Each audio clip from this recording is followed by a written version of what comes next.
to the Overplayed podcast, your home with sports and sports gaming in your ear every single Thursday afternoon on your favorite podcast app. Make sure you got us favorited, make sure you subscribe, and make sure you tune in every single Thursday.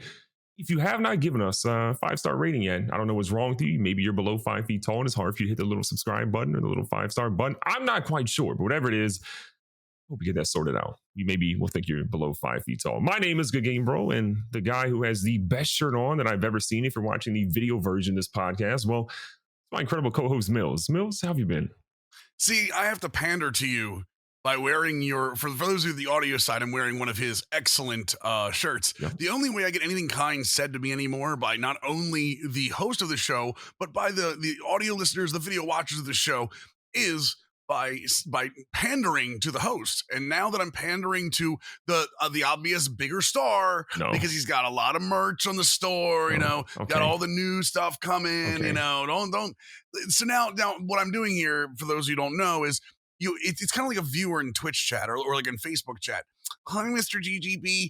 I think you're really awesome, and I really love all your stuff. Will you say hi to me? And then GGB goes, Hey, Mills, you're pretty awesome. And I'm like, oh my God, it's so cool. And then all the other chatters are like, yeah, Mills, you go, Mills. And then GGB's like, man, it must feel really good to like me this much. And then I go, yep. And then I go walking right back out of chat and never turn my computer on again. If you're like me and you blacked out for the last 30 seconds after Mills started saying whatever it was that it was, I apologize on behalf of this podcast.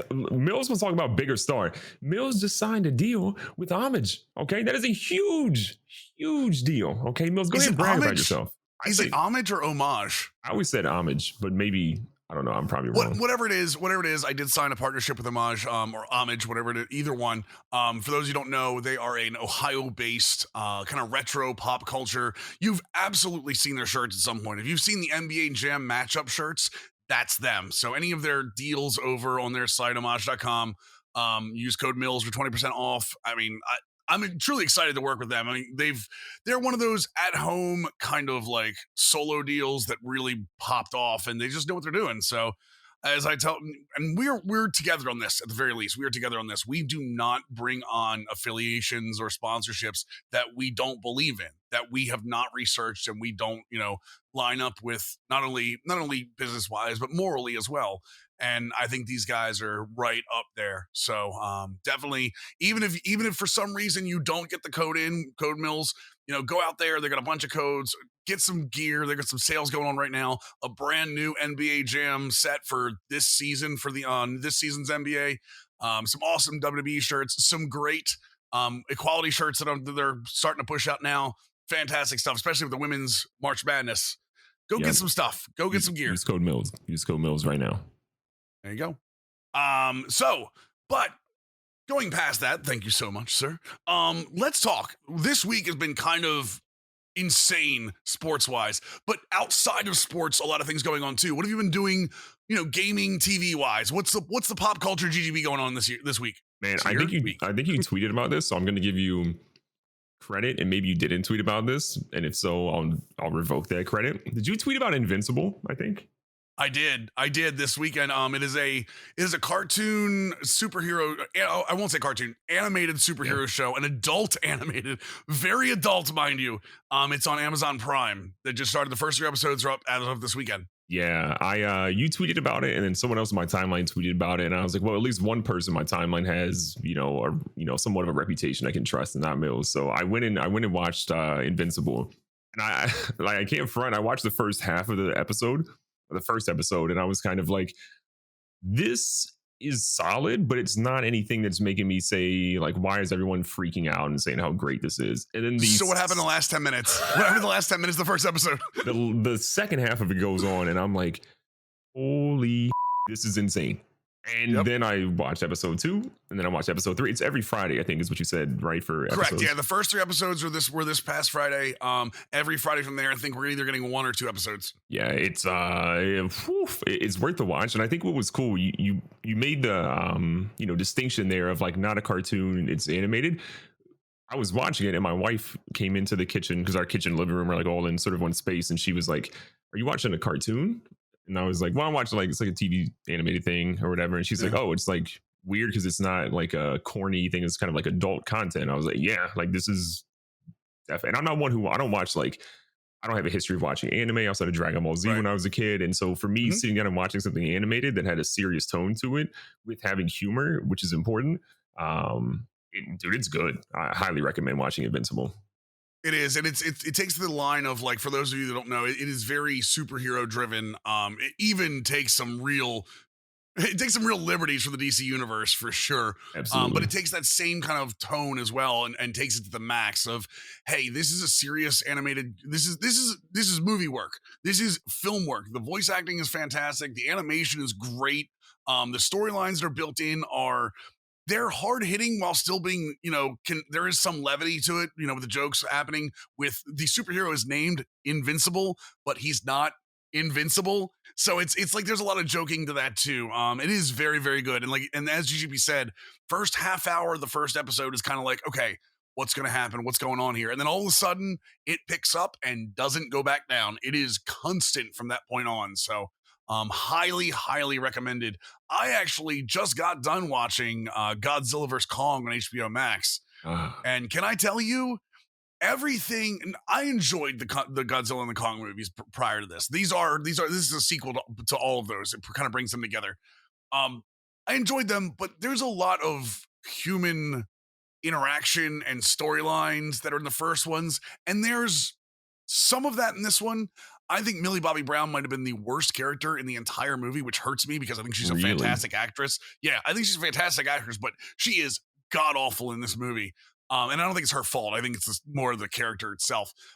That being said, this movie is unbelievable. If you like big, I want to say it again. You like big Oh God. beefy monsters slapping meat. If that's what you want to see, that's what you're gonna see. You're gonna see big beefy monsters slapping meat, slapping meat. The whole movie, man, the entire thing is just unbelievable. The fight scenes are amazing. There's a turn in the middle of it that I think a lot of people got. There was a toy leak a little while back that I think a lot of people know what the turn's going to be. We will not announce it here. Don't look for it if you don't know it. It's a great turn. It is fantastic. It is just so good. There is Kong fight scenes versus smaller monsters, Kong fight scenes against bigger monsters, Godzilla blowing people away, Godzilla and Kong blowing people. Oh my God, it's just so good. Highly recommended. It's on HBO Max until April 30th. Then it goes out and then you have to purchase it and stuff. That's HBO Max new premiere deal is like their movies are up there for like a month, for 30 days and then they go away. So, also, I have to, Matt, I have to say it. I've got to bring it up because I brought it up multiple weeks as the time you are listening to this, Outriders will be released to the public. It will be up on Game Pass for free if you're an Xbox owner. I have been playing the early access release. Thank you to Square Enix. Humble brag. It's real. No, there's no humble brag about it, man. That's a really good game, man. I am honored. That game has been really, really fun. I've been using a trickster. There are 4 different classes. It is a mix, and I finally figured out the third game. That made me remember what it reminded me of. It definitely has a lot of division in it, has Gears of War. I've told you about that. It has, and this is admittedly from something one of their devs told me, but it makes sense. There's a Diablo kind of feel to this with loot being the main like upgrade. Like you can upgrade your skills, but one of the biggest upgrades is loot and how you modify it. And in the full release, well, there's a free demo out right now that you can play and your progress carries over. But in the full release, there's crafting in the game for like mods and stuff on your weapons. And all of the mods on your weapons have an effect on your skills, like your 3 main, like flashy skills. And for me, like Trickster, you look at my Twitter, GGB and I were talking about this. There's a tweet up there where I spend like a 10-meter bubble of slowing time. And then I go into like a cyclone rage. If you ever played Path of Exile, you'll know exactly what I'm talking about. It literally dismembers all of the enemies around me. And while they're dismembered, it stays in slow motion, with their body parts just floating in this bubble. And I just walk away like, yeah, it felt really, really good. Makes you feel good. There's still a really good challenge to it too, though. And a very updatable difficulty in world tiers. They do world tiers like a lot of looter shooters do. You can bring those up and down at any point. So a lot of fun, gunplay, melee play. It's just, mwah.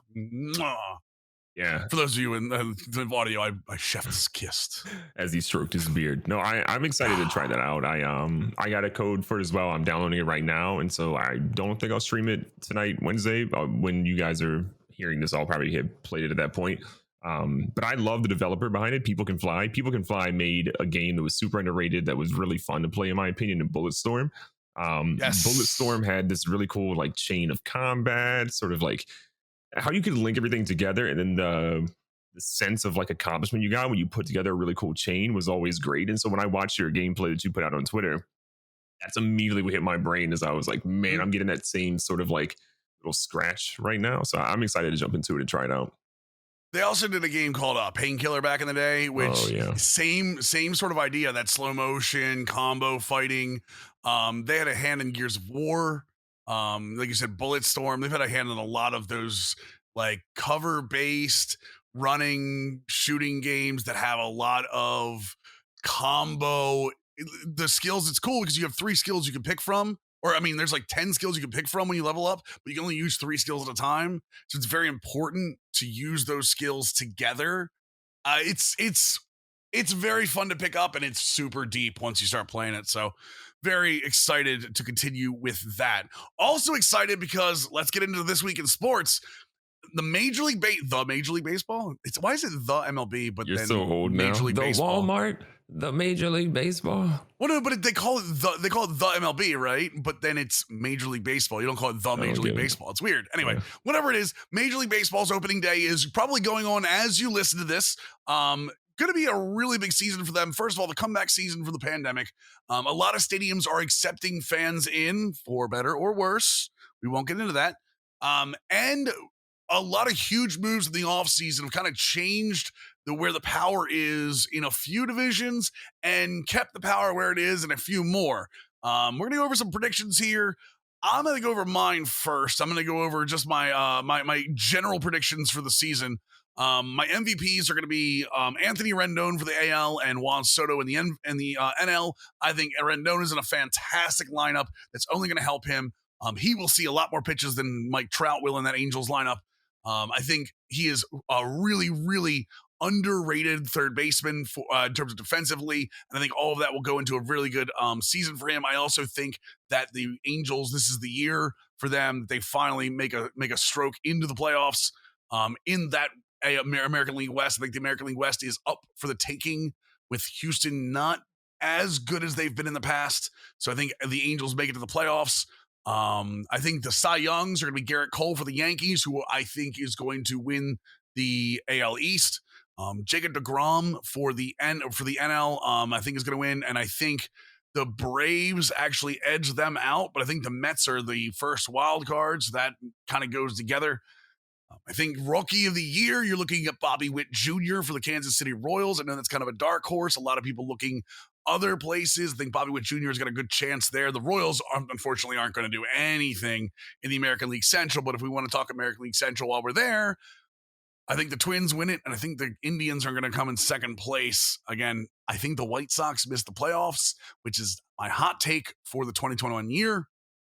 And I think the World Series is going to end up being the New York Yankees versus the repowered and now money-driven San Diego Padres. And I think the Padres beat the Yankees in the World Series in 6 games. I know MLB is way more up my alley than yours, and that's not a problem. But tell me, this is what I like about our conversations too, is that we both have our lanes. We both have the things that we know better. And I'm more of a baseball fan. You're more of a basketball fan. We both enjoy football. I think we both have completely different takes on UFC. Talk to me as your side of Major League Baseball. How do you feel about this season? That is, for those of you listening, that is Mills' way to say GGB's a casual in baseball, which is, that's not how I was saying it. I actually do respect the fact that, like, you didn't know tomorrow was opening day. Yeah, I did not until I saw it on Twitter, and I was like, wait, what? That just means I'm old. I don't think that's an isolated case. I really don't. I still think we're in kind of COVID mind where we don't know where sports are really going right now. And baseball, I don't think baseball's done a really good job of advertising that they're starting either. So go on. Again, let's talk about this though. from your standpoint, I mean, how's baseball going for you? Yeah, I mean, to your other point though, I would say baseball has really not done a great job in probably since the Sosa McGuire days of marketing their Hmm. stars. So I'm gonna hang my head on that as my excuse. I'm excited for this year though. If there are maybe three players that I care about watching this year, right? I'll give you my three in particular order. The number one player I care about is Juan Soto. That dude, I have not gotten happy about seeing someone swing a baseball bat since Ken Griffey Jr. Juan Hmm. Soto hitting the baseball and that little like thing he does when like a pitch comes in, he does like that little like step towards the pitcher or whatever. The Soto shuffle. Dude, I love Juan Soto. So I'm all about Juan Soto staying healthy, taking the MLB by storm, and dominating. The other one or second one is going to be Fernando Tatis Jr. I think you're crazy if you don't like this kid. People that get mad at Yep. him for showboating or whatever, shut up, okay? You probably like your chicken unseasoned, okay? I Oh, need what? yeah. You don't like any Oh, flavor in your life. If you don't like Tatis Jr., you don't like any flavor in your life. Tatis Jr. is more of a baseball needs, and I'm making a bold prediction here. In the next 2 seasons, Tatis Jr. will take over as the face of baseball. It will I not be agree with Mike that. Trout anymore. Mike Trout maybe is a better player, a more complete player. Mike Trout has the personality of mayonnaise, and that's okay. You can have the personality of mayonnaise, but Mhm. to be the face of the league, you need to have a level of personality there. So I'll go a step further for you. I don't think Trout's the face of the league now. I really don't. I think they've been kind of like, around the league, just kind of like picking people as they go. I don't think Trout's the face of the league now, dude. unless I they make agree with postseason. If you. they make the postseason, I think it changes. But if they That's don't make the yeah. postseason this year, I think that's what makes that sort of go into to happen. Well, I also think that this is baseball as a whole. Baseball as a whole has a problem marketing stars. They've been doing this for years, and we've talked about this multiple times about how sports are taking the wrong steps. Baseball, out of the major sports, is still the oldest average fan base. It's well into the mid 50s. And you don't hold on to those fans. Yeah, maybe you get a little more money spent on those fans, but it's not like the NBA where the NBA is targeting youth. The NBA is saying, hey, look, we're going to make our game more fun. This is the season I think we start to see that change. And I agree with you. I think for guys like Tatis, guys like Soto, those kind of like fiery players that are bat flipping the bats everywhere. They're going a little shuffle. By the way, MLB The Show has the Soto shuffle in their game. Yeah. If you pitch inside to him, it's really cool to watch. I think they're doing a much better job now. They still have a long way to go. First of all, starting with blackouts at MLB.TV. Like, there's no reason I shouldn't be able to sign up for MLB.TV, pay my $200 a year or whatever, and not watch my home team Yep. on this app.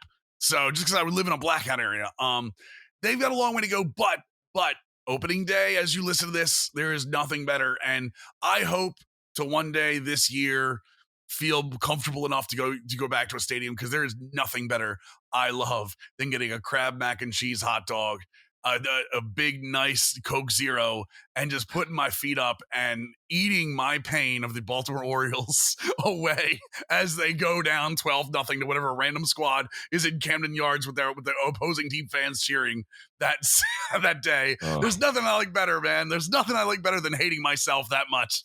I miss Camden Yards. I miss it for the food. I miss it for just like the beauty of that stadium, and I miss it for again the food. Oh, and then quickly, my third player, Brian Hayes. I watched a couple of highlights of him a night or two ago. I like what he's doing a lot. I think the Pirates have two players I care about: Brian Hayes, and then the other guy is Cole Tucker, who's in the minors right now. Yes. But Right. he actually went to high school with my younger cousin, which is cool. I was at his high school graduation, which is weird Nice. enough, but. That kid, I think, is going to be special too when he comes up in that organization. I think he had a little bit of major league time last year, but I'm excited. Those are my three players I'm looking forward to this year.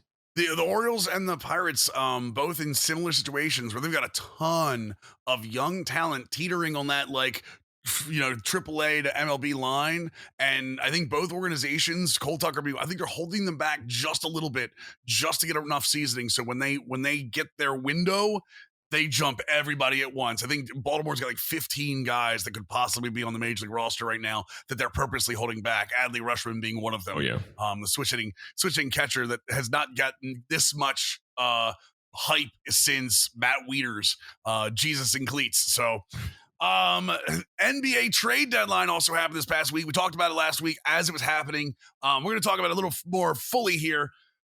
Dude, talk to me about this. And I got a real problem here. The Utah Jazz were struggling. They've since come back out of it a little bit. But the Utah Jazz on top of the Western Conference do absolutely nothing. While at the East, I think one of the teams that we both think probably had to make some moves, made a ton of moves in the Milwaukee Bucks, but I don't know that they made themselves that much better.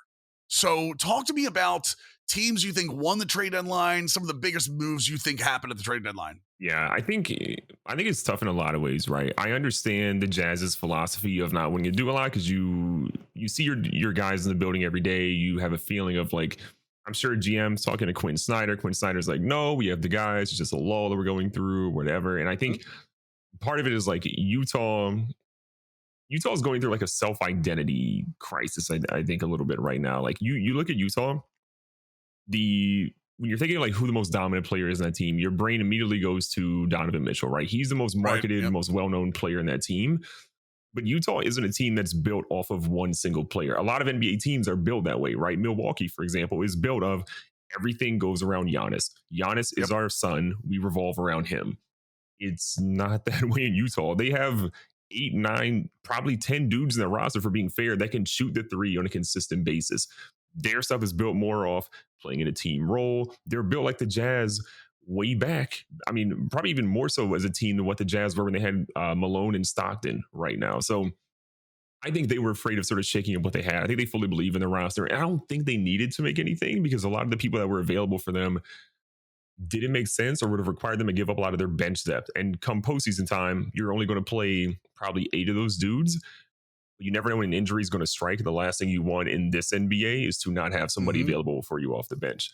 I will say, go ahead. No, I'm with you because, I mean, there are guys like Jordan Clarkson, who's their 6th man. He's their 2nd highest scorer. I mean, he's getting more minutes than a lot of their starters. You're talking about guys like Derek Favors, even guys like Joe Ingles, Royce O'Neal, like guys coming off the bench, like deep off the bench, are having quality minutes for them. And I think that's going to be, I hate to say this because I really like the way the Jazz play. And again, I'm a Mike Conley stan. I think that might end up being their downfall.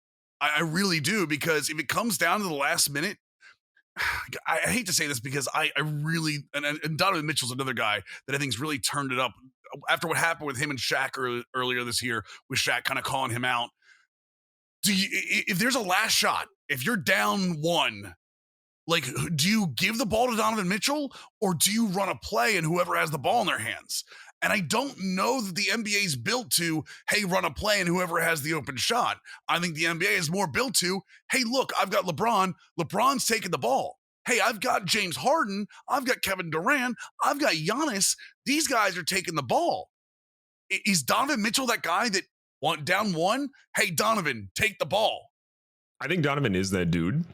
But I think Donovan will also be very, very quick to understand, like, I don't have to take this shot. And I think it's part of what I like about Donovan. Like, that dude will take over a game, but he also will look to his left or his right and say, I got Joe Ingles right there. Like, that's a knockdown shooter. Not wrong. I'm going to go ahead and pass it to him really quick. Or I'm going to dribble in, bring coverage up to me. Rudy's going to slip from short corner into back door. That's an alley-oop over the top. He's going to make 99% of those. I think he gets it. And that's why I like how he plays. But I will say I like what Utah did in terms of not really doing anything as compared to what Milwaukee did, which was sort of mortgage. DJ Augustine isn't a household name for a lot of people, but Augustine's been a serviceable backup point guard, and he can play come playoff time. Like, I think in that run, I think wasn't he on Orlando last year and they made a playoff run and had like some solid minutes for them? I think it was Orlando. He's definitely been on Orlando at some point and made some real move. Yeah. So I like Augustine a lot. I think they gave up, it was Augustine, Wilson, and somebody else for PJ Tucker. PJ Tucker hasn't had a great year. I think we talked about it before of like, he's a dude that you're going to sort of, let rehab, let him get to a spot where he feels good, get his conditioning where it needs to be, and come playoff time, you're going to hope that when you have to play a Brooklyn or any team that has a dominant scorer that's getting hot, you're saying, okay, PJ, go out there and do your thing. PJ Tucker's going to be at this stage of his career a one-dimensional, I'm going to try to play defense and lock you down. I'm going to be in the corner for a couple of threes here and there, but mostly he's there for defense. I I don't know if that's enough to get them over Brooklyn, because you got to imagine I, Brooklyn is the favorite by far. well, especially now that Brooklyn, we talked about Blake Griffin, they're also going to get LaMarcus Aldridge for nothing. So be very clear. They're signing LaMarcus Aldridge after a buyout. There was no, correct me if I'm wrong, that was not a trade, right? No, not a trade. That To was buyout. not a trade. That was a buyout sign, right? They gave nothing up to get LaMarcus Aldridge. Uh, how do the rich get richer? How do the rich get richer like this? And don't we let me be very clear.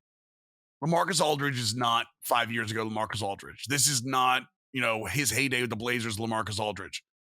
That being said, he is still another capable, tested body that's going to work out below the rim and make sure that Kevin Durant, when he is healthy, is not the guy that has to worry about defending under the rim. This is the point of bringing in guys like Durant, or bringing in guys like Griffin, bringing in guys like Aldridge. There's still rumors that they may go after somebody else for another buyout, but bringing in these bodies down low are just so Durant can focus on the offensive end. And this is just another great move to do that. Yeah, I think you're completely right. Like there were a lot of moves in the NBA, right? We saw, Drummond on the buyout market go to the Lakers. We saw Houston make a mockery of their franchise and ultimately admit they don't want to pay any salary right now, and basically ship out Oladipo, which in my opinion, they should have kept Karis LeVert, never traded for Oladipo at that point, but it is what it is. But I think you do make a good point, right? The Nets are taking in a guy like Aldridge to help them a little bit underneath the hoop, get him a couple quick buckets there, stretch that 15-foot jumper here and there as well, let him play 10 to 12 minutes, because Kevin Durant needs someone to defend the interior.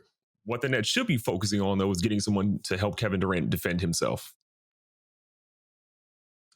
Give me your thoughts on Rajon Rondo going to the Clippers while they lost Lou Williams in this trade deadline.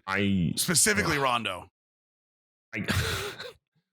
It's weird. The Clippers have won 7? No, they lost last night. They've won like 6 of the last 8 or 6 of the last 7 or something along those lines at this point. I get that Rondo is a playoff experienced guard. I get that Rondo is a dude in the locker room that you probably need to be a voice of reason, because honestly, in that locker room, Kawhi's, I'm assuming from what we know, is not going to be saying an insane amount. He's more of a lead by example kind of guy. Paul George, no one in the locker room cares about what he says. We heard the stories that came out from last year about Paul George. Yep.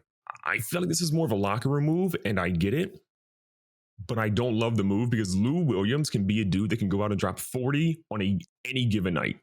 And you cannot find that off the bench. You cannot find a guy that's willing to take his salary and drop. He is the closest present day to Jamal Crawford that we have. Right. You don't like just give that up. six man that when he's on the court, like you have to know he's on the court. Like you have to have somebody mark him, because if you don't, if you have guys marking, Kawhi, Paul George, even a guy like Terrence Mann at this point, like you have to mark these guys. If you forget about Lou Williams is going to hurt you. I don't know that Rondo hurts like that. And don't get me wrong, that's not what they're going to want Rondo to do. This has been a thing with the Clippers all year, though. People have been calling for the Clippers to get an experienced point guard the entire year, because that's the form. Like that's what you have to do. And I think the Clippers do a good job letting George and Leonard handle the ball handling ability, the responsibility. So I'm going to give you 2 more that I want you to comment on, and then I'm going to give you what I think is the steal of the trade deadline. Talk to me about Aaron Gordon and to a lesser extent JaVale McGee, but Aaron Gordon going to the Nuggets when the Nuggets are already struggling, or were struggling. They're kind of turning it around a little bit. How does Aaron Gordon help the Nuggets? I'm gonna be honest. I don't hate Aaron Gordon to Denver. I don't either. Denver's one of those teams that, again, like, lacks identity.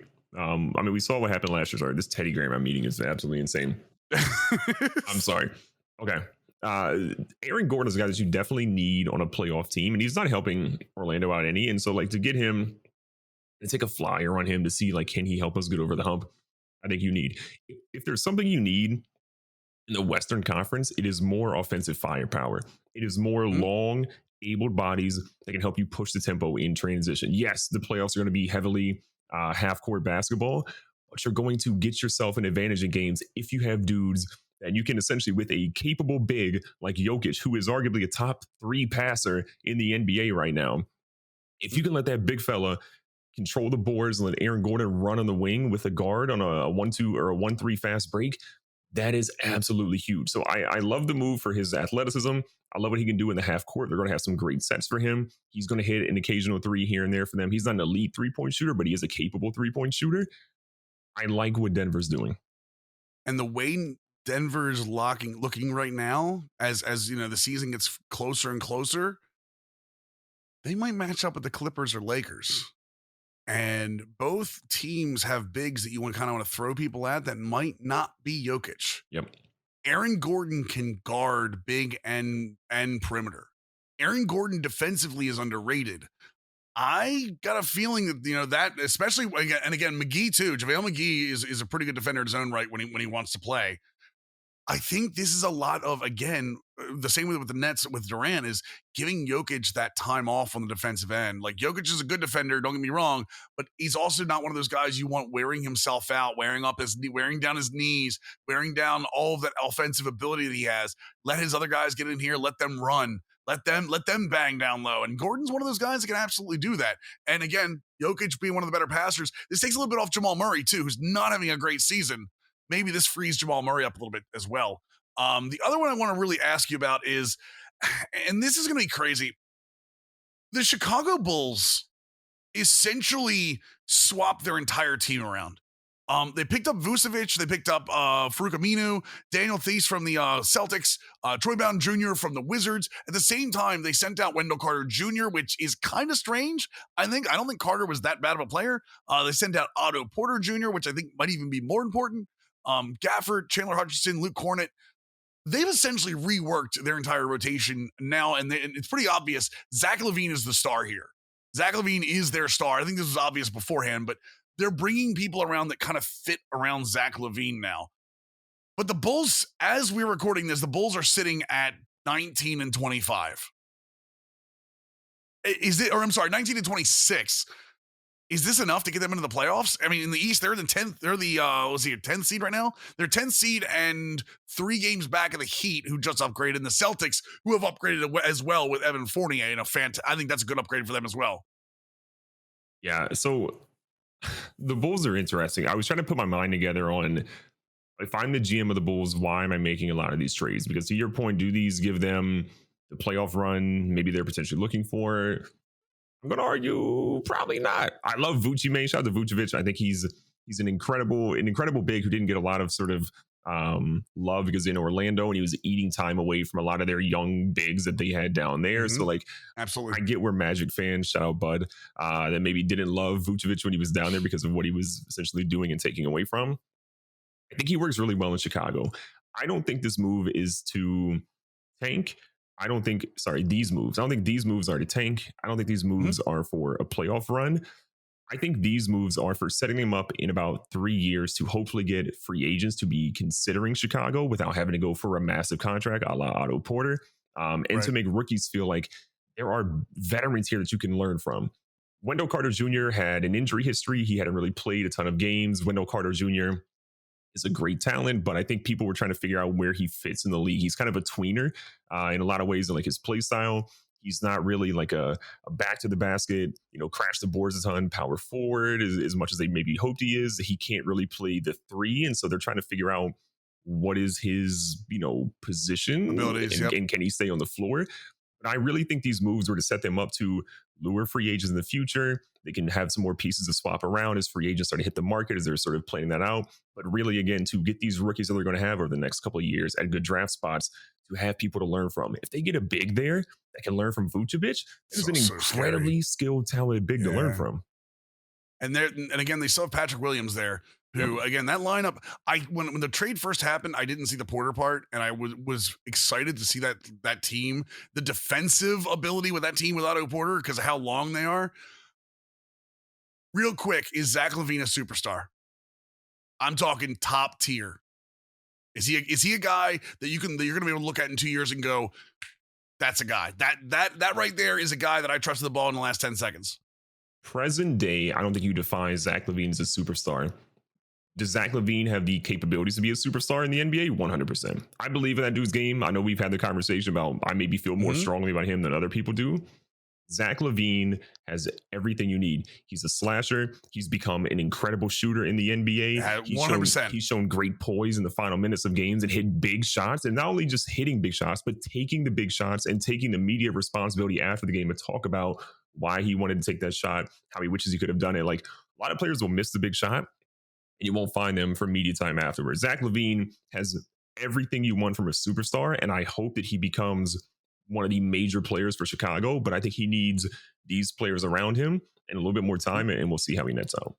I just want to give one more shout out, and this is for the Portland Trailblazers.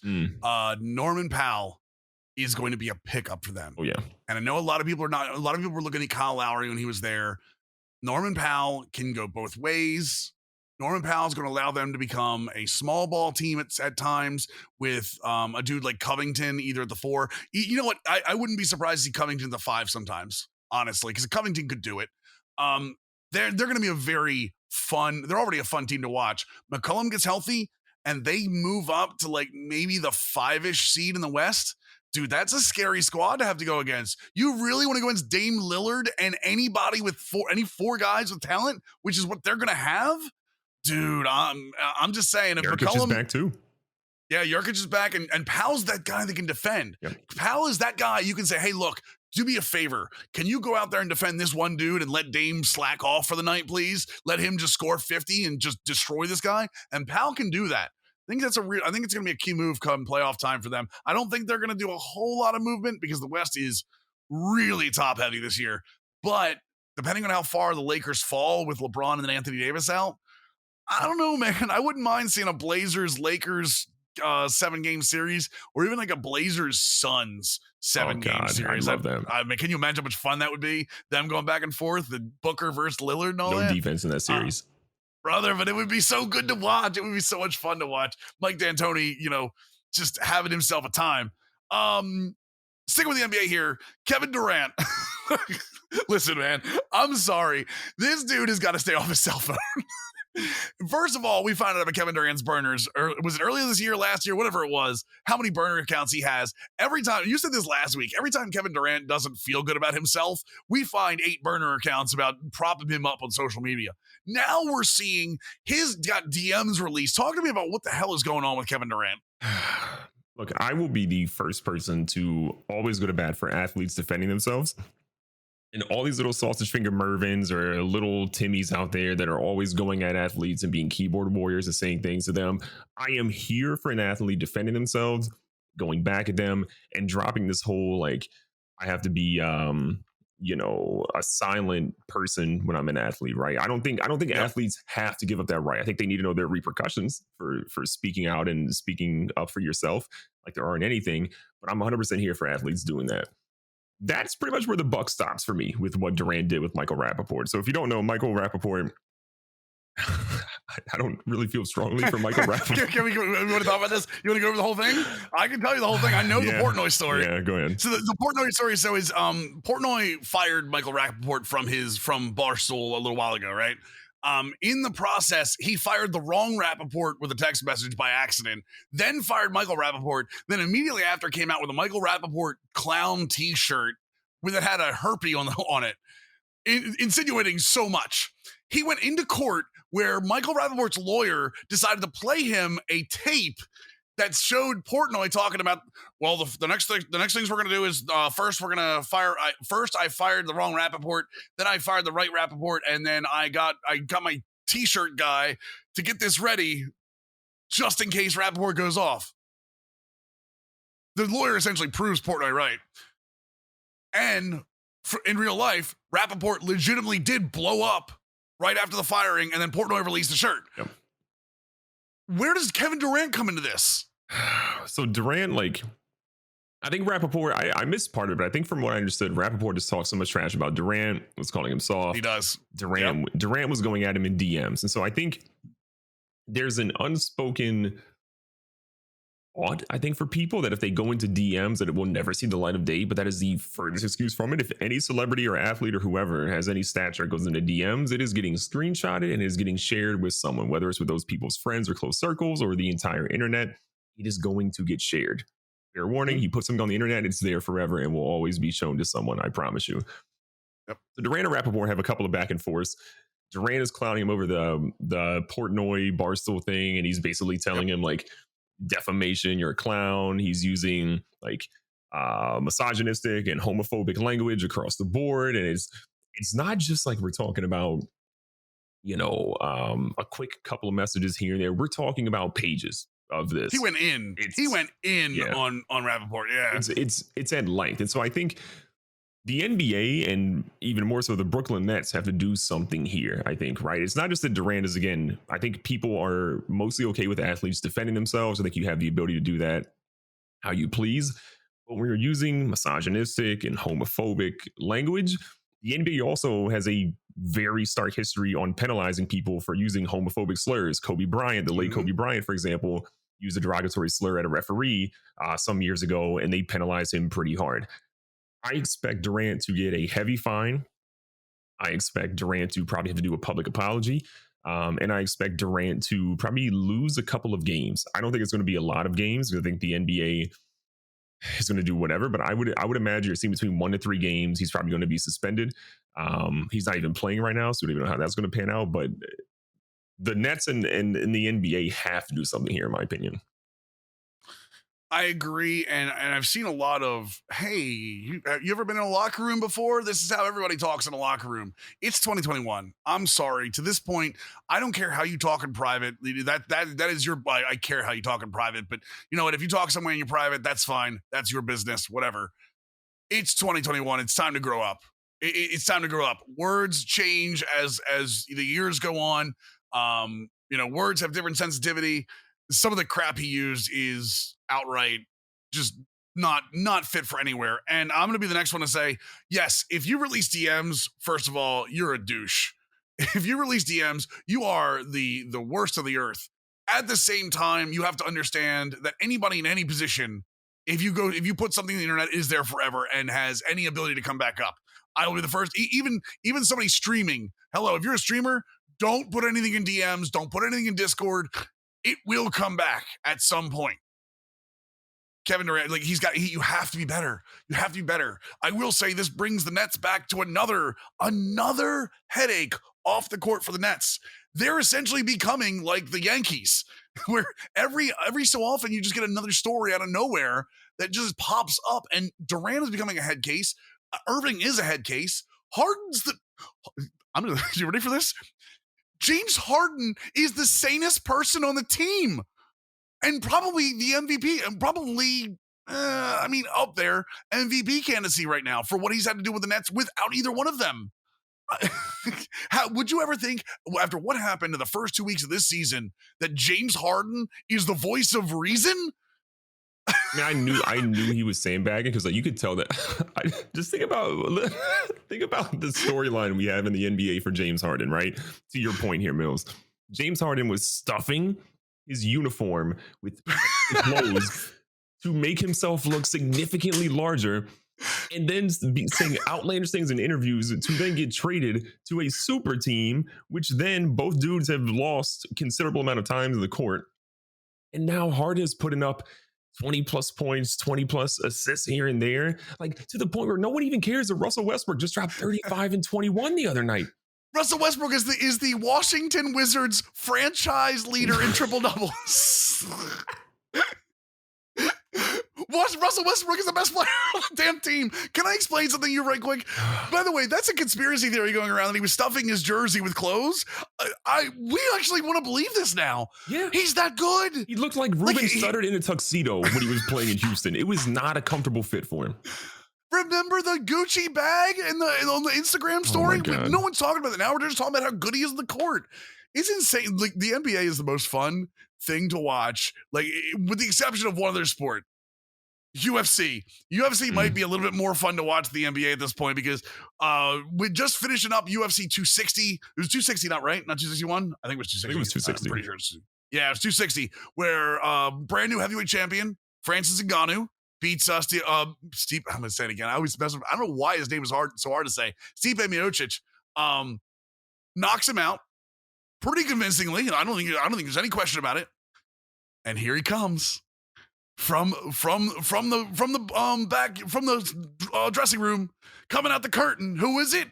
The greatest John UFC Jones. fighter of all time, John Jones. Pound for pound, the best fighter of all time, John Jones. By the way, as much as you and I disagree with, both of us are all on board that John Jones is the best UFC fighter of all time, right? Not even close. The most talented. And the only person that beats John Jones is John Jones. Yep.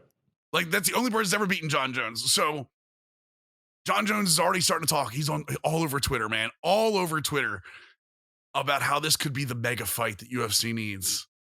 His first ever UFC heavyweight fight is going to be against, well, supposedly going to be against Francis Ngannou for that belt. Is that the fight we want? Is it the fight we want to see? If his first heavyweight fight? Or do we need a tomato can first? Do we need somebody to get Jones up on that heavyweight level first? No, I think you need the intrigue of the Francis Ngannou fight. Look, there was I don't remember who said it on Twitter, so I apologize, whoever said this. Call him out. Every UFC, no, this is a positive. Every UFC fighter that you look at, you can stand beside or look at and say, that is a normal human being who has dedicated a portion of their life to physique and fitness and skills and whatever. Right? You look at Conor McGregor, average sized human being. You look at even John Jones, who is a massive human being. You're still like, I can see where this is a normal human being. You look at Francis Ngannou, you're wondering how I don't want to look at Francis Ngannou. You're wondering why I don't want to look at Francis out. Ngannou. Francis Ngannou is literally the phrase "built different" describes Francis Ngannou. He is the closest a human can probably get to being the Hulk. Like I just don't understand. Ngannou is massive. He is incredibly quick. He is his brain works in fantastic ways when he's fighting in the octagon. Ngannou is the most fear you can probably have stepping into the octagon. And so we need John Jones. He's not a thrower. No. He is a fighter. He does not throw punches. He clips people with a finesse. Like, when he hits you, he means to hit every single shot he throws. Ngannou does. Agreed. I think he is one of the most intelligent fighters, especially if we're talking about the heavyweight division, which is traditionally a throwing division of just a bunch of big dudes that get gassed out pretty early. Which way did he go? Like, he is phenomenal. And not only that, his story, look into him. We'll talk about the story at a different point, but if you look into Francis Ngannou's backstory about where he has essentially come from and what he's essentially done through the course of his life to get to this point, it is an incredible story. So to me, you get the intrigue of a more humble-based star in Francis Ngannou, right? Who is fighting for country, fighting for, everything that he's essentially done. You get John Jones, who is the most talented UFC fighter of all time, who has thrown it away multiple times and got it back and is still out there and is making a jump to the heavyweight division against the most physically intimidating person he could possibly fight in his first fight. That's an easy storyline for the UFC. Yep. And now here's the question for you. You just heaped every bit of praise you could possibly do on possibly one of the best heavyweights we've seen in a very long time. And Ngannou finally getting his chance at the belt. When Jones moves up, what happens? It's going to happen. It's going to happen. 100% going to happen. I'm going to give you a little bit of help here. Jones is not affected by the weight. I'm going to give you the Jones is smart enough where if he moves up, he's not going to mess around. He's going to do it healthy. He's not going to take the fight unless he can move up and be healthy and active at that weight. He's not going to just put on pounds just to get up there. Let's say Jones does it smart, like we're going to expect it to happen. Jones Ngannou, who wins? And okay, so I'm looking. John Jones was fighting previously at 205. Right. In December, Jones says he's 6'4". He says he was at 240 in December. Big boy. So it's a big swing. We would imagine he'll cut weight and he'll get to 230, 225 probably. Ngannou is 249. And that's probably light for Ngannou. Yeah. That's more than likely light for Ngannou. Ngannou's going to have a 20-pound weight on him. All right, it's going to be that way. Jones is moving up. That's what's going to happen. Okay, Ngannou's a big dude anyway. Okay. Here's where I'm going to say now. Here's where I'm going to say to you. Let me give you my prediction and then explain why. Okay. I think Jones beats him, and here's why. I think if you're moving up, you want to fight somebody that fights like your weight class. And Ngannou, of all of the heavyweights, you said it yourself, the heavyweights are known for banging around, right? That slapping meat. That's what they do. Don't spit the water out. It's okay. God. They slap meat. Ngannou doesn't do that. Ngannou fights.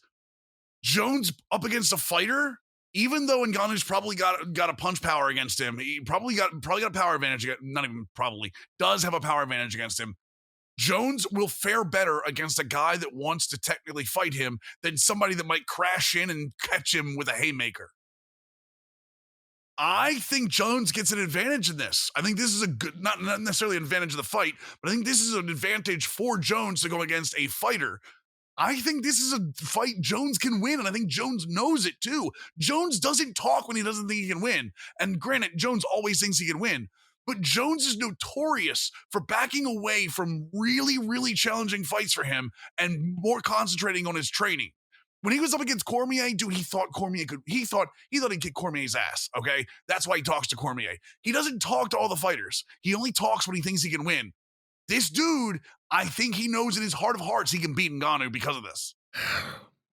I love John Jones as a fighter. Like he is by far my favorite UFC fighter of all time. It's not even close for me. John Jones is also an incredible counterpuncher.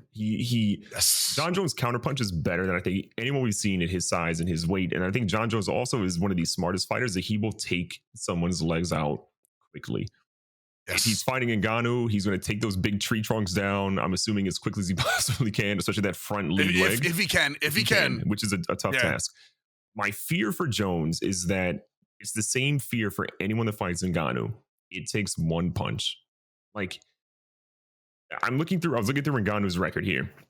His first loss ever was his second fight, Zumana Cisse. Then he won an insane amount of fights, beating like Arlovsky, Overeem, Curtis Blades. He lost to Stipe and Derek Lewis. Then again, he's beat Blades, Velasquez, Dos Santos, Rosenstruck, and then Miocic most recently, obviously. And when it comes to heavyweight losses, I'm a little more lenient with heavyweight losses than other losses because of the knockout ability. It's very easy to get knocked out in the heavyweight, whereas when you're in a lightweight fight, it is not as easy to get caught in a lightweight fight as it is in maybe like I said, the heavyweight division where one punch can end it. And that's again why one of the reasons it tends to be a more popular weight class. Got it. So here's where my brain goes. I'm thinking through as well about when we watched Conor McGregor move up in weight, or we've watched a lot of fighters that have moved up in weight that have been successful at one weight, went to another one that felt incredible and looked incredible. It's sometimes you hit that third round. The start of the third round is really the dictator of how the rest of this fight is going to go for them. I love John Jones. I think I would give Ngannou the slight edge here. And that's tough for me to say as a Jones fanboy, but I think I go Ngannou as the slight edge. We need to see this fight is what we need to say. I need it to be a trilogy. Dude, can you imagine? So that means you've got Jones losing the first fight, Jones coming back and winning the second fight, and then we get an Ngannou challenging him for the belt third fight. Yep. All in the heavyweight side. Can you imagine? This is the Ali Frazier of this era. If they fight. You think? Oh, I think it could be that good. They're both so talented, man. They're both so good. And if Jones could ever keep his nose clean for more than 12 months at a time, literally, can you imagine? Oh, God, Jones, I hate that Jones hurts himself. How good has he been with all that stuff? Like, John Jones defies every odd we think of from a professional athlete. All the things that he's been through and done and put himself through, he still is unbelievably good. It's wild. Speaking of unbelievably good, Women's March Madness, man. Oh my God. How good? Can I explain something to you? There have been a ton of upsets in March Madness as a whole, but the quality of basketball on the men's side has been substandard. I'm sorry. I'll be the first one to say this. Teams are not playing well, and maybe they have an excuse, maybe they don't. After all the crap we've seen about how the women were treated early in this tournament, they've come back and had a wildly better tournament in terms of basketball played and the teams that are moving on. Dude, I was literally, and I don't get into women's basketball as much as I used to. I haven't gotten to college basketball that much. I watched Maryland get beat and had my heart broken as I was watching this game. That's how good it was. Yeah, this has been stupendous. You know, I'm going to use a big word. Okay, stupendous out here. What'd you call me stupid for? It's sorry, it slips every so often. Okay, this is being nice today. The women's tournament has been significantly better than the men's tournament. Like it goes without saying, in my opinion. You know, you're looking at the Final Four matchup here. We have Stanford, which has been a blast to watch. Stanford being back and relevant. You have South Carolina. Dawn Staley is just unbelievable as a head coach. What she has done with South Carolina over the past 5-10 years, she's essentially been there now. I can't even. It feels like forever. But I know it hasn't been quite 10 years. But like Dawn has been phenomenal there. UConn, we know what UConn is, right? They are the staple for women's college basketball. Ever since Tennessee sort of had their slip down, it has been UConn has taken over, and then they've ran with it. And then Arizona is a program that I think won single-digit games like 2-3 years ago. They weren't even relevant. And now Arizona's in the Final Four from a 3-seed spot. This has been so much fun to watch. Whether it was Texas with Charlie Collier, she'll be the number 1 overall pick in the WNBA draft, I think, by far, which also pisses me off because I didn't know until this week that you have to be 22 years of age, 4 years removed from high school, or completing your college degree to be drafted. They don't mess around. Yep, they don't mess around at all. What? Yep. Pisses me off. That is completely different. You're getting a double standard. It's a double standard, but it's something they did separately because and I think that's the NBA really pushing on that. I think that was the NBA pushed on that, not NCAA. So obviously the NCAA, if the NCAA had their rights about it, they keep guys and girls until they were seniors and had to graduate. Yeah. But I think that was the NBA pushing that more so than that. So women's college Final Four is going to be for those of you keeping track at home. We are looking at matter of fact, I'm sorry, we already have we have Stanford versus South Carolina, both 1 seeds. That's going to be Friday. As you listen to this Friday, starting at 6 p.m. Eastern, and then we're going to have UConn versus Arizona. That UConn team, everyone thought that UConn team was done. Everyone thought that UConn team was done at some point. That UConn team, it just powers through. The championship will be Sunday at 6 p.m. Man, hard picking against UConn. Man. It's going to be hard to pick against UConn with as well as South Carolina has played this tournament. It's hard picking against UConn at this point. So yeah. Men's side, real quick. We have our Final Four set for the men's side as well. We're going to have Gonzaga versus, how am I going to say this? Number 1 Gonzaga versus number 11 UCLA, who beat Michigan at the buzzer in the East. Listen to me. UCLA, dude. It's the 80s. And then Baylor versus number 2 Houston, who outlasted 12 seed Oregon State, who just upsets everybody at this point. Who do you have winning those 2 matchups? And then we got our finals. Our finals will happen before we record again. Pick me the finals too. Yeah, look, shout out to Mick Cronin and UCLA. They've made an incredible run, but it stops here. You're not beating the Zags. The Zags are deep. They have how Drew Timme played against USC, I think puts him into being a late first rounder now. So I think you're going to have 3 first rounders at least in Suggs, Kispert, and Timme from Gonzaga. You're not beating that team if you're UCLA. They're too one-dimensional. Those double back screens aren't going to work, but for so long. I'm taking,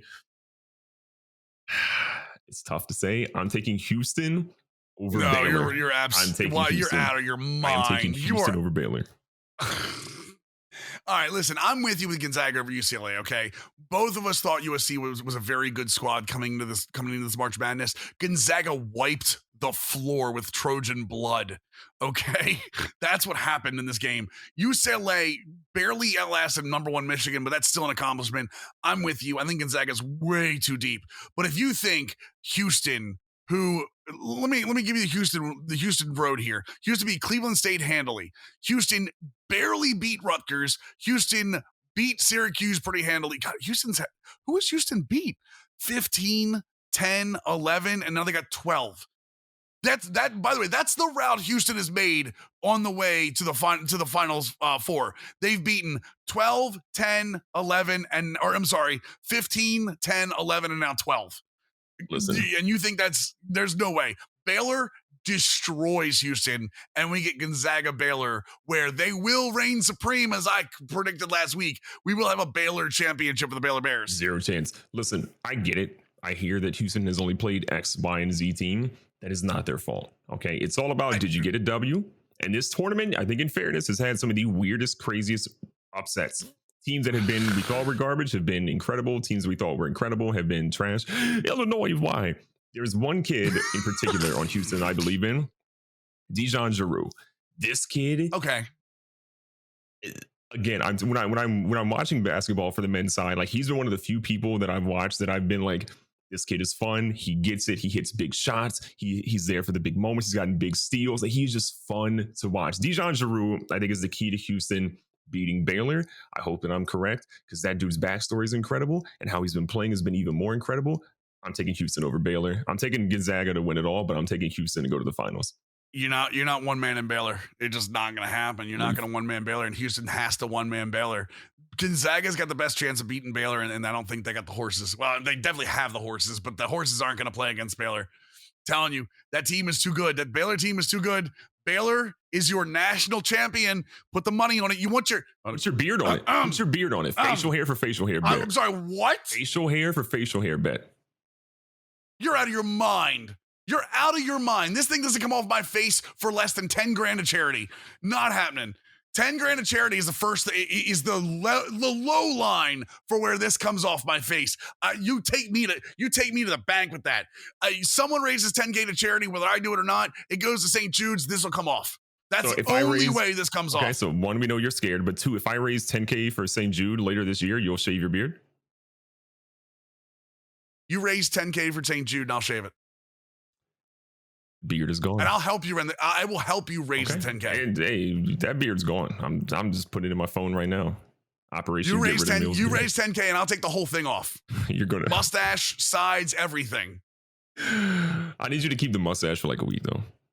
Like just down the Triple H thing, where I can go down like this and then across the back. Yeah, the little handlebars. Listen, you raise 10K for St. Jude. I'm on record right now. 10K for St. Jude, and I will 100% take the whole thing off. All right, it's done. I'm putting it in my phone. We're locking it in. Let's talk about some sports games so that we can forget about that. MLB The Show had the franchise Q&A this week. By the time you listen to this, it's going to be almost time, or maybe past time, for their feature premiere on franchise and March or October.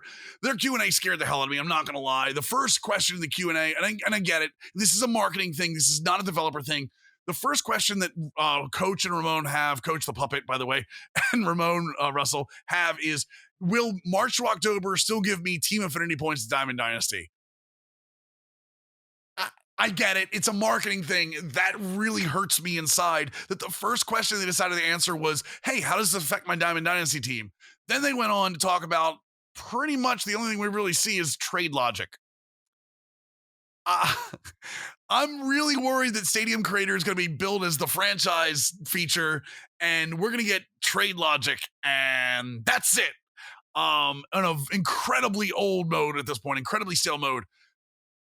How do you feel, man? How do you feel coming? Like, we're getting a feature premiere franchise. We are coming down to the wire. We are less than 3 weeks away from MLB The Show releasing. How do you feel so far about franchise? There's no shot they did anything, right? I think we're in the same camp. Stadium Creator is going to be their big thing. They're going to talk about how many resources that took and how that was so difficult and why it took away time from putting stuff into franchise, which is probably true to a degree, right? It's a big feature, but... And Road to the Show being completely reworked, by the way. We talked about that being ball player. Like, there is an offline-based mode that they're kind of pushing online. And again, March to October doesn't have multiple seasons again this year. So they're going to talk about how March to October is going to be our franchise mode. And they still 3 years haven't changed into a franchise mode. Yeah. I'm sorry. I'm very passionate and very, very not happy. No, so. Dude, as a franchise gamer, it's frustrating. I think what I'm more worried about, I'm less worried about additional features being added than I am features we already had being taken away. That's really what I'm more worried about. I'm worried about maybe expansion franchise for whatever reason got taken away, or something of that nature being sort of taken out.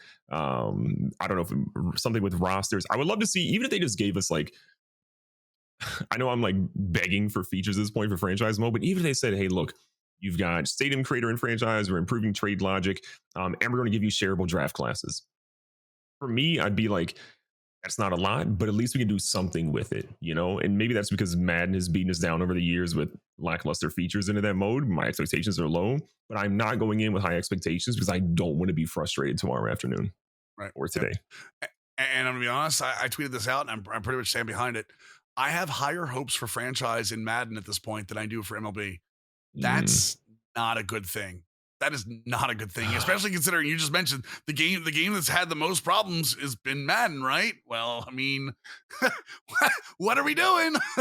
Madden's given us a completely visual. They've given us an executive director talking about how franchise mode is not held up, and we want to fix that. They've given us purposeful leaks that we talked about on here. They've given us, minor upgrades for 21. Hey, they've assured us that 22 is going to be the first big year that we see huge changes. Dude, like MLB refuses to talk to us. This is an SDS thing that they've been for constantly. It's you struggle with this communication, and all of a sudden, well, we're not going to talk about the things we don't want to talk about. That's not transparency. Transparency is talking about the good and the bad.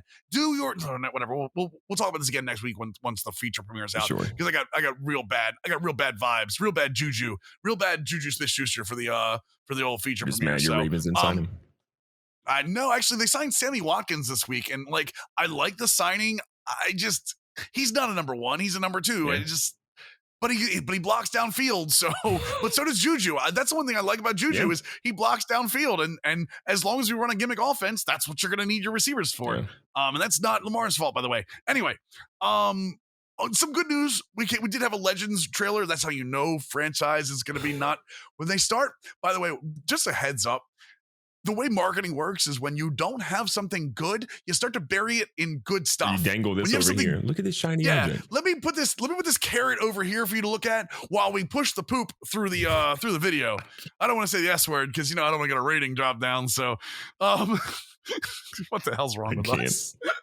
Anyway, they did a Legends video reveal today where they showed a bunch of the current legends that are already in the game. They also released the fact that Fernando Valenzuela is going to be in the game. Hank Aaron's going to be in the game. That's a huge ad. And then the very end of the video shows Pedro Martinez is going to be a new legend of the game too. Again, legends kind of point more towards Diamond Dynasty than anything else. But Pedro Martinez, Hank Aaron, Fernando Valenzuela, all really big names to be adding in as legends, and we're not done yet. It looks like they're going to be releasing legends all the way up to release. We haven't even had our Diamond Dynasty stream. Normally, that's a huge legend release too. So a little bit of good news along with the usual bad. Look, I'm hyped about Pedro news. Though. Pedro is my favorite pitcher of all time. He's the reason why I wanted to be a pitcher growing up. So to have that dude in this game finally, I'm 100% here for it. Gotcha. Also, on that front, on the whole sports gaming front, EA, hey man, listen to me. GGB, EA and 2K are going to face off head to head in a sports game. What sports game are they facing off in? Well, it's going to be golf. This is interesting to me, though, when you think about it. Let's break it down, right? We saw the golf club they had the golf club 1, the golf club 2 without being affiliated with 2K. 2K then acquired, I think, publishing rights. And then I think now recently they've acquired, did they acquire them as a studio? I can't remember 100%, but they at least are publishing it as, PGA Tour 2K21. It is its own thing now. EA is getting into the golf game, which means that both companies see this as a lucrative market to drive sales and to obviously drive cosmetic and microtransactions to some degree, right? I didn't think after the exodus that we saw that happen with Rory McIlroy's PGA Tour years ago that we'd be back in a spot where both companies were like, there's an opportunity for the almighty dollar here. We've got to get back into this race. So I'm hyped to see competition between EA and 2K again, especially in a sports game.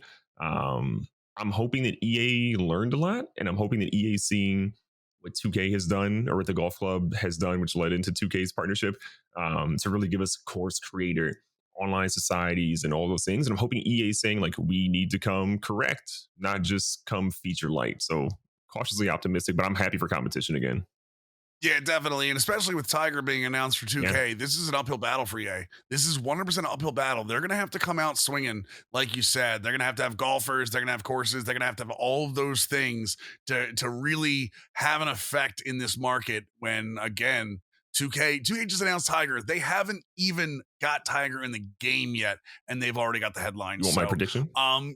Yeah, I actually do. What do you think? I think what EA is going to do is going to be more around the celebrity route than anything. I can see EA going out and getting like a Charles Barkley. I can see EA going out and getting Tony Romo, right? I think EA is going to leverage what they have in Madden and some of their other partnerships that they have throughout their games and bringing those people into this, a la what we saw with what is that mode that I stopped playing because they stopped updating it in Madden? The Yard. Yard.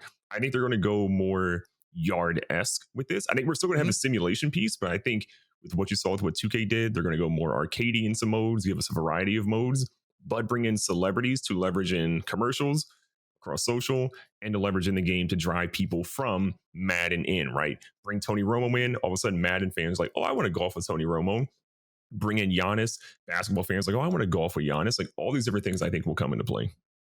I think when it comes to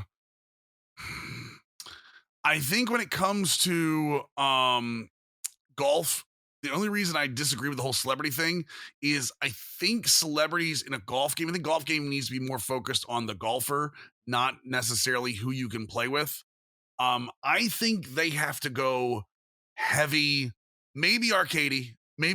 Like I always used to love what was it, night golf in Rory that they used to do where it was all like neon and stuff. Yeah. I think they need to go heavy kind of like licensing and like get all that kind of stuff going. Like the one thing that 2K doesn't have, they're starting to put in, they've got a fantastic course creator. But when you talk about getting a mainstream casual fan in, you can't be like, well, you can play at a place like, I don't know, like TPC, whatever, but it's called, you have to go find it on the course creator and they can't use the real names because of licensing problems. You have to go find it. Like it's impossible. Dude, I had a problem. We were doing a course for TPC. I think the Honda Classic is not in the game.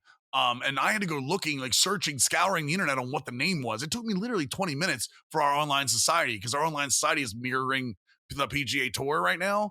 It was rough, man. It was rough. And there's no casual golfer that's going to do that. Yeah. There's no casual gamer that's going to do that. If they get a lot of licensing to where people go, oh, hey, look, I know that course. Oh, hey, look, I know that course. Like, I know all of this stuff is going on. I think that's probably the only counter you have to Tiger Woods. Yeah. I truly do. But who knows? I mean, we don't even know. We don't have a release date. We don't have how long they've been working on it. Like, we don't have any of this information. So it is interesting that within the last couple of weeks, EA has announced 2 brand new sports games from the past. Like they're bringing golf back. They're bringing college football back. I'm not against this trend. Yeah. I'm not against this trend. I would not mind seeing EA bring back MVP baseball. I would not mind seeing EA bring back NBA Live. Like I know they've had that a couple times and we're still really fresh from the last NBA Live. I wouldn't mind seeing them continuing putting the games out there and seeing how it goes. Especially MVP baseball. I think that's the one space that there is room for. Even with MLB going to Xbox this year, I still think MVP's got a place. Last thing, let's talk about this real quick. Descenders, which is a dirt racing bike game, has been out for a while, but it's coming to Series X and S in June with significant upgrades. I played this game when it originally came out. It is extremely fun. It was a little more realistic when I played it. I think they've gone a little less in the physics, but it is extremely fun to play. And they've got a ton of courses and a ton of ways to play. Again, the Series XS has really been opening doors for smaller IPs. Their Game Pass, like we just talked about Outriders. Outriders is not a small game. It's a huge game on Game Pass. And I think Descenders is actually eyeing Game Pass as well. I mean, Descenders is a game, if it pops up on a Game Pass, you're playing it, right? Oh, absolutely. Absolutely. Look, what I love what Microsoft is doing is they're bringing in so many different titles for people to experience. They're making accessibility at the forefront.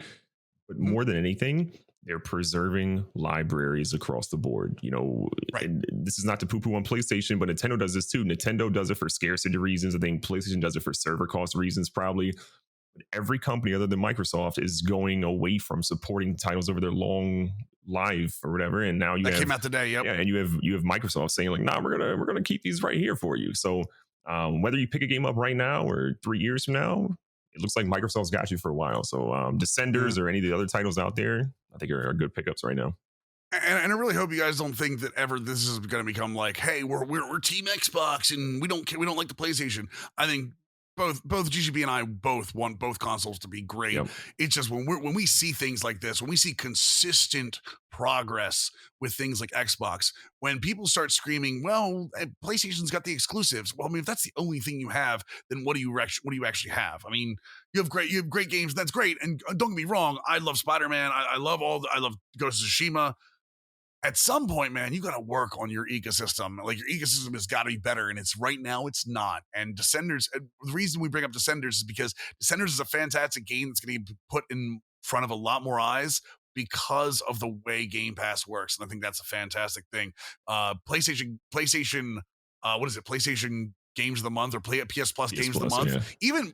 Even Xbox Games of Gold at this point, both have been kind of laughable recently. Yeah. And I think Game Pass really picked up the slack for that. So. Yeah. Fantastic. I think that's it for the episode. Close us out, GGB. Talk to me in your preacher voice. Talk to me about how we should love the sports gaming laws. This is probably the second time this episode that you vomited, and both times have been from Mills. So for that, I apologize, and Mills will personally help you getting a small trash can to put beside next time you listen to our podcast, which comes out every Thursday afternoon. Mills, great episode. We covered a ton today. Hoping by next week we have less to talk about from Kevin Durant perspective. Hopefully he's either, chilling somewhere or back on the court and firing less at Michael Rappaport, because the next time I talk about Michael Rappaport on this podcast, I hope is never, honestly. Easy. I'm Good Game Bro. That man over there with the beard that's going to be shaved off when I do my St. Jude stream is Mills. Catch you on the next one. Ciao.